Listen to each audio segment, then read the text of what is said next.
ഓരോ രോഗങ്ങൾക്കായി ഡോക്ടർമാർ കുറിക്കുന്ന മരുന്നുകളുടെ വില പലപ്പോഴും സാധാരണക്കാരായ രോഗികൾക്ക് താങ്ങാവുന്നതിലധികമായിരിക്കും. ഓരോ മരുന്ന് കമ്പനികളും ഒരേ മരുന്നിന് വാങ്ങുന്ന വിലകൾ പലതരത്തിലാണ്. ഡോക്ടർമാർ പലപ്പോഴും വില കൂടിയ മരുന്നുകളുടെ വ്യാവസായിക നാമങ്ങൾ മാത്രം ഉപയോഗിക്കുന്നതുകൊണ്ട് ഇതേ മരുന്ന് കുറഞ്ഞ വിലയ്ക്ക് മറ്റു കമ്പനികളുടേത് ലഭ്യമാണ് എന്ന് രോഗികൾക്ക് അറിയാൻ സാധിക്കില്ല.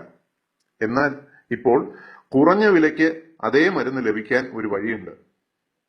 നിങ്ങൾ സ്മാർട്ട് ഫോൺ ഉപയോഗിക്കുന്നുണ്ട് എങ്കിൽ അതിൽ ഹെൽത്ത് കാർഡ് പ്ലസ് എന്ന ആപ്ലിക്കേഷൻ ഡൗൺലോഡ് ചെയ്യുക.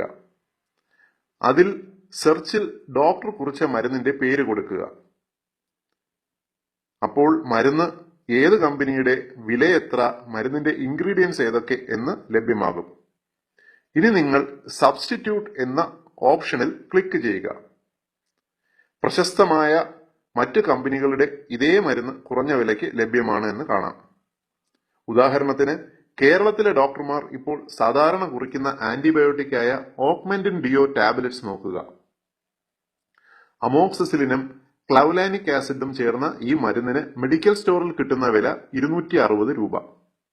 എന്നാൽ ഇതേ മരുന്ന് സെൻസിക്ലാവ് എന്ന പേരിൽ 1/3 വിലയ്ക്ക് മാത്രം ലഭ്യമാണ്. വില 82 രൂപ. ഈ വിലപ്പെട്ട ഇൻഫർമേഷൻ ഷെയർ ചെയ്ത് പരമാവധി പ്രചരിപ്പിക്കുക. അനവധി പേർക്ക് ഉപകാരപ്പെടും. ചികിത്സയുടെ പേരിലുള്ള മരുന്നുകൊള്ള ഒരു പരിധിവരെ കുറയ്ക്കാനും സാധിക്കും. സാധാരണക്കാരായ രോഗികൾക്ക് വളരെയധികം ഉപകാരപ്രദമായ ഈ ഇൻഫർമേഷൻ നിങ്ങൾക്കായി അവതരിപ്പിച്ചത് ethnichealthcode.com.